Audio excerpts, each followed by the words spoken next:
de acuerdo a tu palabra, con palabras entendibles, que nuestra mente y nuestro corazón sean propicios también, Señor, para que podamos recibirla. Y que de esta manera, Padre, podamos seguir creciendo en el conocimiento de tu palabra y que podamos, Señor, pues seguir animándonos los unos a los otros a seguir adelante en tu camino. Bendice a nuestro hermano y bendice a cada uno de los presentes, Señor, aún a aquellos que se han de unir en estos momentos al estudio. De esta manera, Padre, te pedimos que bendigas tu iglesia en todo el mundo, que nos guardes en este momento, Señor, y que podamos hacerlo todo para edificación. Te lo rogamos, te damos gracias por todas las bendiciones, en el nombre de Jesucristo. Amén. Amén. Muchas gracias, hermano. Y ya, hermano José, ¿está listo? Sí, señor. Ok, gracias. Vamos a empezar.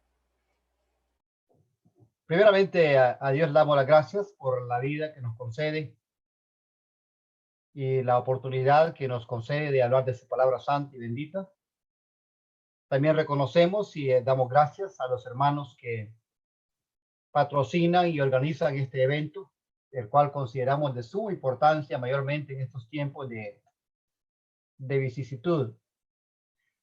A los demás hermanos que se han unido a esta plataforma, a los compañeros predicadores, líderes, hermanas en Cristo, bienvenidos todos, y si hay visitantes también siéntanse entre nosotros como en familia. Se me pidió hablar de un asunto del cual pues no es tan común hablar, y quiero pensar que si me equivoco no seré tildado como un falso maestro, ya que el error que pudiera cometer puede caer en el asunto de la opinión. El título lo he llamado Tierra de Gigantes, basado en Génesis capítulo 6, verso 1 al verso 4. Y he basado el título en base a una serie muy popular de la televisión en los años 70. Mis contemporáneos lo recordarán, llamada Tierra de Gigantes, The Land of Giants. Dicha serie giraba en torno a una nave espacial terrestre que, perdiendo el curso de su ruta, cayó en un planeta de gigantes, con una civilización como la terrestre.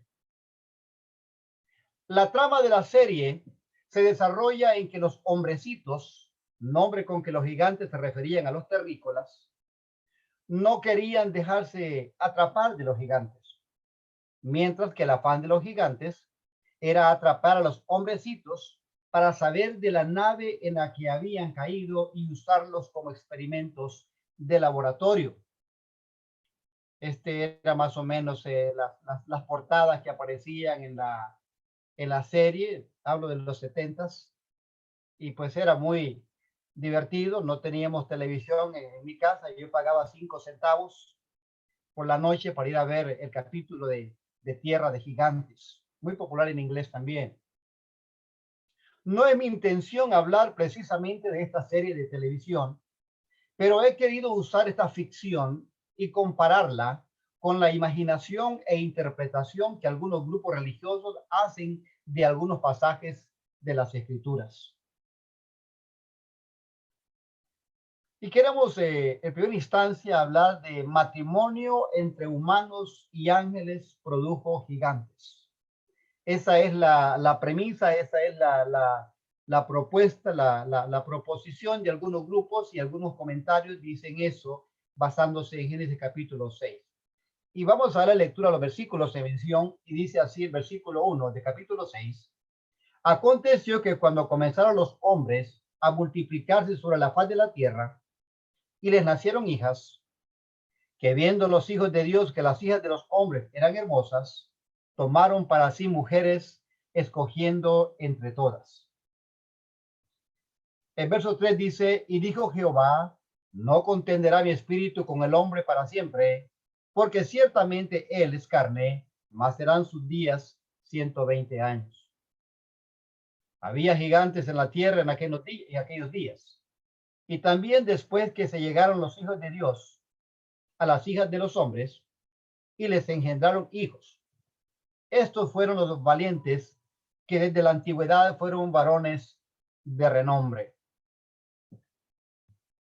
De acuerdo a la interpretación que algunos grupos religiosos y aún de algunos comentaristas famosos, como por ejemplo el famoso Hoffman, para ellos los hijos de Dios que se mencionan en el verso 2 son ángeles que se materializaron y se casaron con humanos.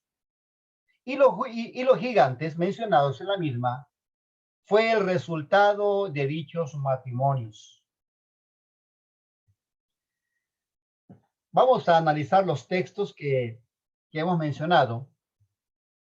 Y primeramente el verso 1, los versos 1 y 2 hacen mención, probablemente sea el único texto, y hacen diferencia entre los hijos de Dios y las hijas de los hombres.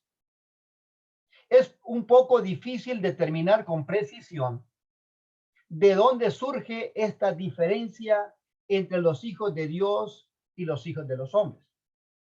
Y uno de los pocos textos que arroja algo de luz al respecto es Génesis capítulo 4, versículo 26, en donde leemos, y a Set también le nació un hijo y llamó su nombre Enos.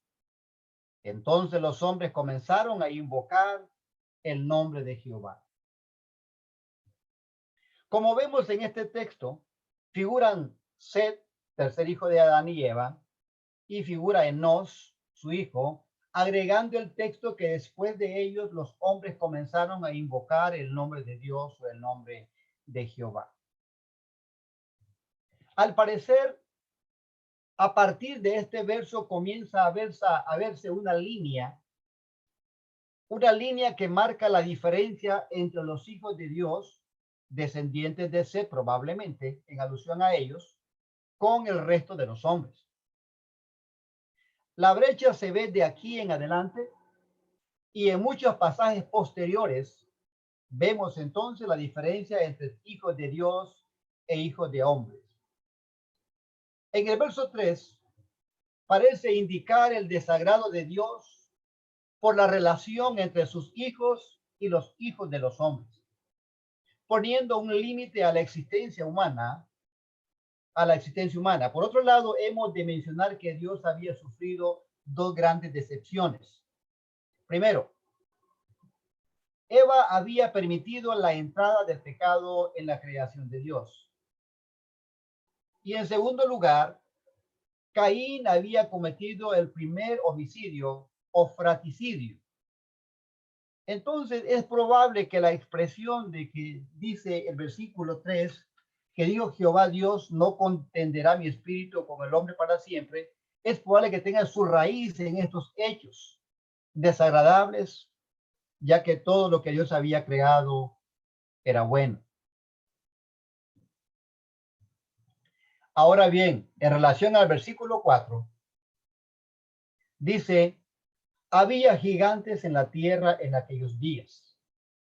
Y también después que se llegaron los hijos de Dios a las hijas de los hombres y les engendraron hijos, estos fueron los valientes que desde la antigüedad fueron varones de renombre. Lo que el verso 4 dice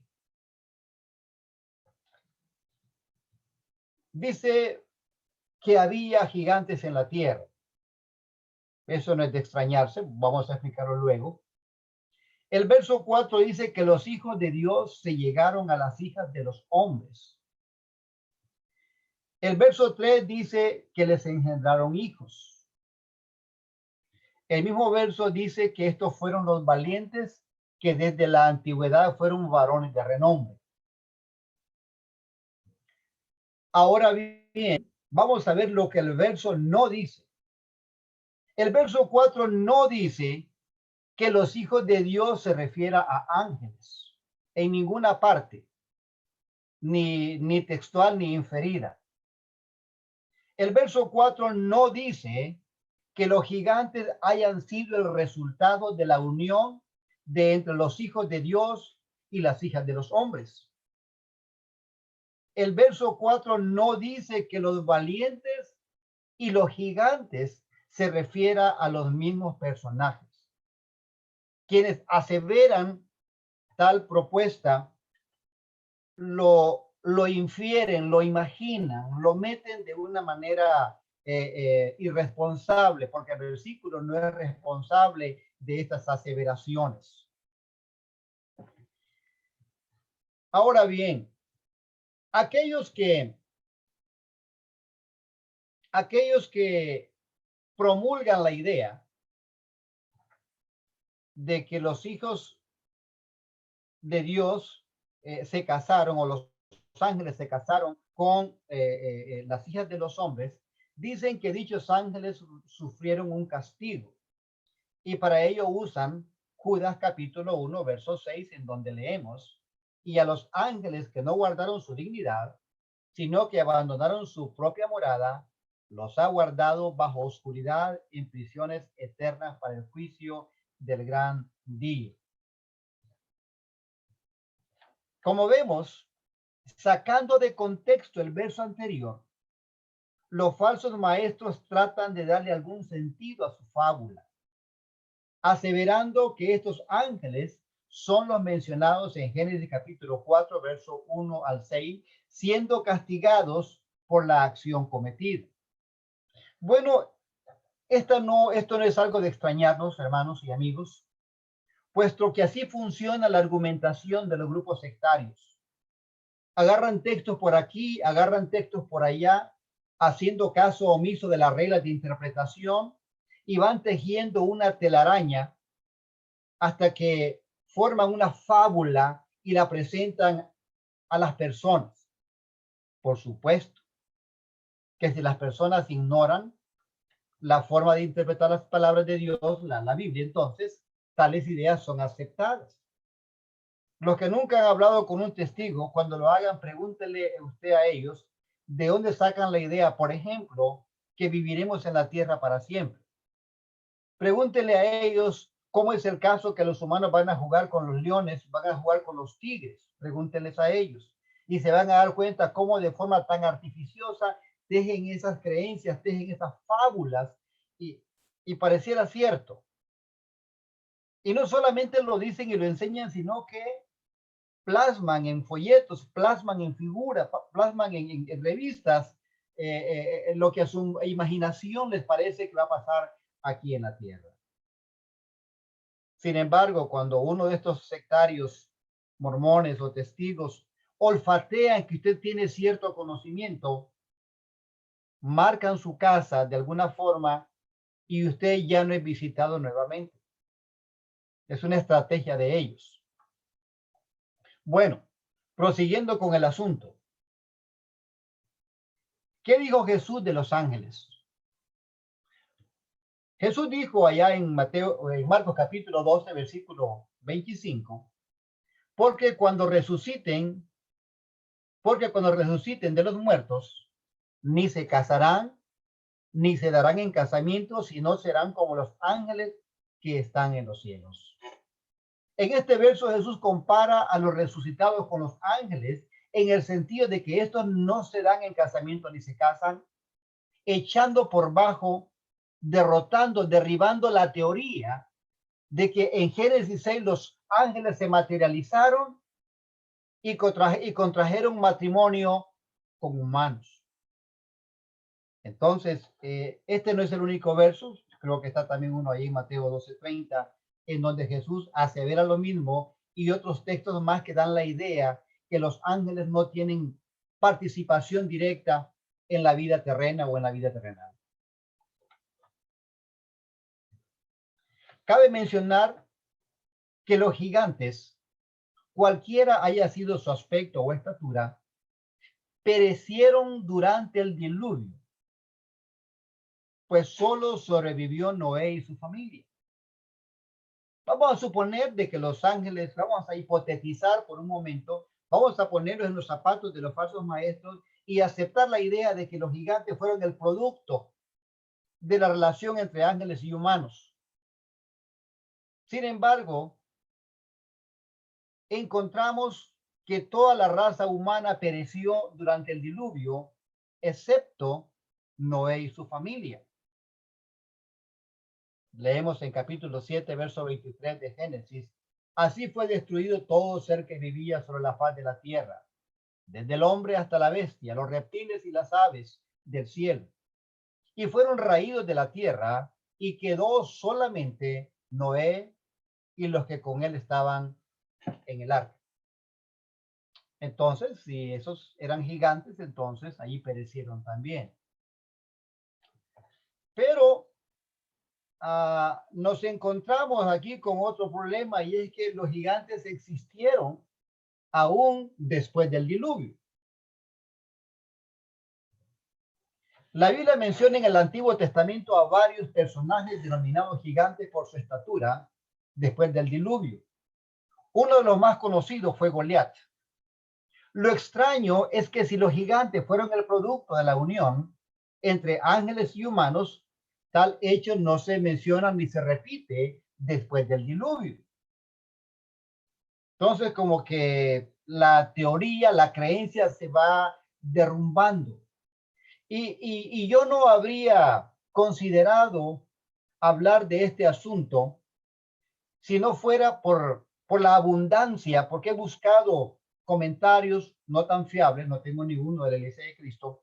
He buscado comentarios respecto al capítulo 6 de Génesis, y la mayoría apunta y asevera que los gigantes fueron producto de estas relaciones. Pero no me preocupa tanto los comentarios. Bueno, sí, en parte sí, porque hermanos acuden a estos comentarios, hermanos líderes. Lo que me preocupa en parte es que aún haya bastante confusión entre algunos hermanos. Y lo digo porque por las pláticas que he tenido.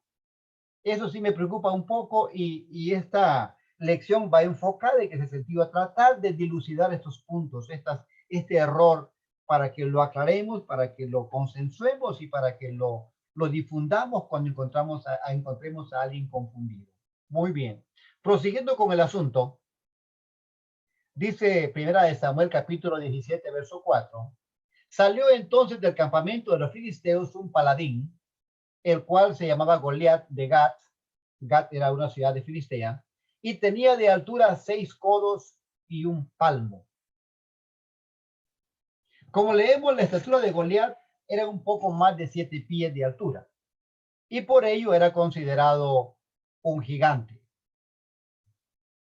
Es interesante también mencionar que Goliat tenía un hermano con características similares a las suyas. Leemos allá en Primera de Crónicas, capítulo 20, en el verso 5. Volvió a levantarse guerra contra los filisteos, y Elanán, hijo de Jair, mató a Lami, hermano de Goliat Eteo. El asta de cuya lanza era como un rodillo de telar. No tengo una idea exacta de un rodillo de telar, pero era un artefacto que hacían para tejer, que era de un tamaño sumamente considerable. Y si tomamos en cuenta que la lanza era mayormente metálica, era un arma, era una herramienta pesada y extremadamente difícil de cargar para un humano común y corriente. Sin embargo, siendo Goliat de un hombre de casi 7 pies de altura, lo más seguro que no le era muy difícil manejarla. Allá en Deuteronomio capítulo 3, versículo 11, aparece otro personaje considerado gigante, y era el rey de Basán, porque únicamente Og, rey de Basán, había quedado del resto de los gigantes. Su cama, una cama de hierro, no está en Rabá de los hijos de Amón. La longitud de ella es de 9 codos, es casi como 3 metros. La longitud de ella era de 9 codos, y su anchura de 4 codos, cerca de 2 metros, según el codo de un hombre. Para los que ya lo saben, pues un codo es aproximadamente 45 centímetros. Y en segunda de Samuel, capítulo 21, en el verso 16, leemos: E Isbi Benob, uno de los descendientes de los gigantes, cuya lanza pesaba 300 ciclos de bronce, y quien estaba ceñido con una espada nueva, trató de matar a David. Podemos seguir mencionando, este hombre se llamaba Isbi Benob. Podemos seguir mencionando nombres de otros gigantes que existieron después del diluvio, pero en ninguno de ellos hay mención en la Biblia que se hayan originado por la unión ángeles humanos. Esto es interesante y es de tomar nota de ello para cuando nos toque discutir el asunto mayormente con alguien con creencias diferentes. Terceramente, los gigantes, una raza humana. Hermanos, los gigantes no eran criaturas salvajes, ni eran monstruos, me equivoqué la palabra, no, dice monstruos, es monstruos irracionales. Eran personas distintas a los demás por su raza. Su aspecto era totalmente diferente, seguramente, pero cohabitaban en cualquier población y no eran vistos como personajes de exhibición o de circo. Era una raza distinta a los hombres comunes, tales como los pigmeos de hoy en día, asentados en ciertas partes de África y ciertas partes de Asia, y los esquimales, asentados en la parte norte de los Estados Unidos y en ciertas partes del Canadá. Así eran los gigantes, una raza. Los pigmeos son sumamente pequeños, son de color, la mayor parte de ellos, los afropigmeos son de color, y están también los pigmeos asiáticos que tienen unos rasgos diferentes, pero todos tienen la característica de ser chaparritos o bajitos, como querramos llamarles. Allá en Número, capítulo 13, versículo 33, leemos, también vimos ahí gigantes, hijos de Anac, raza de los gigantes. Pero los gigantes eran una raza. No eran precisamente la unión de ángeles con humanos. Hijos de Anac, raza de los gigantes, y éramos nosotros a nuestro parecer como langostas, y así les parecíamos a ellos. Respecto a este texto, algunos creen que es una expresión hiperbólica, que los hijos de Israel, cuando fueron enviados a reconocer la tierra, tuvieron temor de estas personas y creen que el aspecto de los hijos de Anac era desproporcional en relación a ellos. Sin embargo, algunos comentan que pudo ver sido el temor que les hizo ver tales cosas. Pero bueno, se los dejo a ustedes para comentario y para interpretación y para investigación. Allá en segunda de Samuel capítulo 21, versículos 17 al 22, vuelven a aparecer los gigantes en escena y leemos esta porción que dice así: volvieron los filisteos a hacer la guerra a Israel y descendió David y sus siervos con él y pelearon con los filisteos y David se cansó. Isbi Benob, ya mencionado, uno de los descendientes de los gigantes, cuya lanza pesaba 300 ciclos de bronce y quien estaba ceñido con una espada nueva, trató de matar a David. Mas Abisai, hijo de Sarbia, llegó en su ayuda e hirió al filisteo y lo mató. Entonces los hombres de David le juraron, diciendo: nunca más de aquí en adelante saldrás con nosotros a la batalla, no sea que apagues la lámpara de Israel. Otra segunda guerra hubo después en Gob contra los filisteos. Entonces Sibekai, Usatita, mató a Saf, quien era uno de los descendientes de los gigantes. Hubo otra vez guerra en Gob contra los filisteos, en la cual Elanán, hijo de Jaré, Orejim de Belén, mató a Goliat Geteo, el asta de cuya lanza era como el rodillo de un telar. Me llamó poderosamente la atención de encontrar a Goliat aquí nuevamente. No tuve el tiempo de investigar si es el mismo Goliat, pero quiero pensar que es otro, porque quien lo mató fue Elanán, hijo de Jaré. Orejim de Belén, o quizás originario de Belén, mató a Goliat Geteo, el asta de cuya lanza era como el rodillo de un telar. Después hubo otra guerra en Gat, donde había un hombre de gran estatura, el cual tenía 12 dedos en las manos y otros 12 en los pies, 24 por todos, y también era descendiente de los gigantes. Este desafió a Israel y lo mató Jonatán, hijo de Simea, hermano de David. Estos 4 eran descendientes de los gigantes en Gat, los cuales cayeron por mano de David y por mano de sus siervos. De esta manera vemos entonces la cantidad de gigantes y la raza de gigantes que existieron después del diluvio. Como repito y reitero, lo cual echa por tierra la teoría, la falsa creencia que los gigantes hayan sido productos de los matrimonios, hayan sido productos de la relación entre humanos y ángeles. Ya para finalizar, tomé nota de que Filistea, descendiente de Cam, hijo de Noé, fue un pueblo de gigantes. Esto es interesante. Dice la Biblia en Génesis capítulo 6, versículo 10. Y engendró Noé 3 hijos, a Sem, a Cam y a Jafet.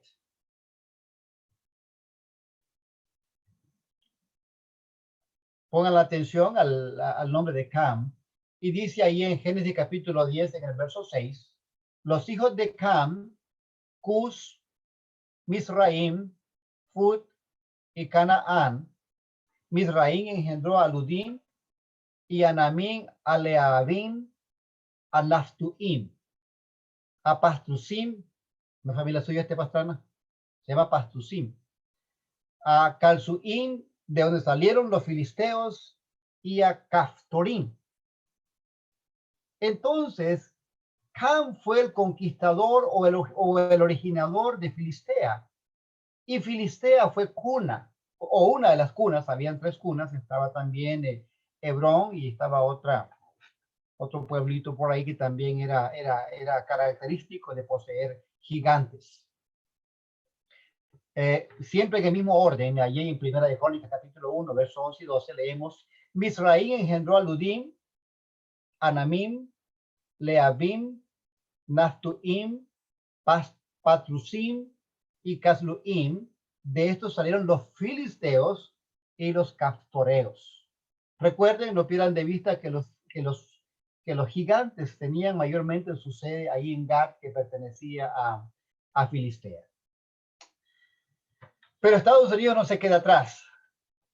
Robert Pershing Wallow fue considerado gigante por su estatura. Este hombre nació el 22 de febrero de 1918 en la ciudad de Alton, Illinois. Su estatura era de 8 pies, 11.1 pulgadas. En la foto que aparece en el extremo derecho, el hombre que lo acompaña es su padre. Y como ven, le duplica en estatura. En resumen, deseo recapitular algunos de los puntos relevantes de este corto estudio. Primero, el supuesto matrimonio entre los hijos de Dios, los ángeles, y las hijas de los hombres. Segundo, la destrucción de todo ser viviente, incluyendo los gigantes, excepto Noé y su familia. Tercero, la existencia de gigantes en la era post-diluviana. Cuarto, los gigantes fueron una raza humana. Y por último, Cam, hijo de Noé, probable padre de la raza de los gigantes. Deseo también agregar, hermanos míos, que es probable que exista mayor información respecto a los gigantes. Y también evité comentar a propósito algunos aspectos del capítulo 3, del versículo 3 del capítulo 6, en donde aparece ahí la palabra espíritu. El Espíritu de Dios no quería contender con los hombres de su tiempo para no desviarme tanto del asunto. Así que este es el tema, esta es la lección. Ha sido corta, pero creo que ha sido, supongo yo, de algún aporte al conocimiento de los hermanos. Si hay preguntas al respecto, trataremos de contestarlas de la mejor forma, mayormente si nos centramos y nos quedamos en el asunto. Dios les bendiga por su tiempo y por su paciencia, y quedamos en manos de los moderadores.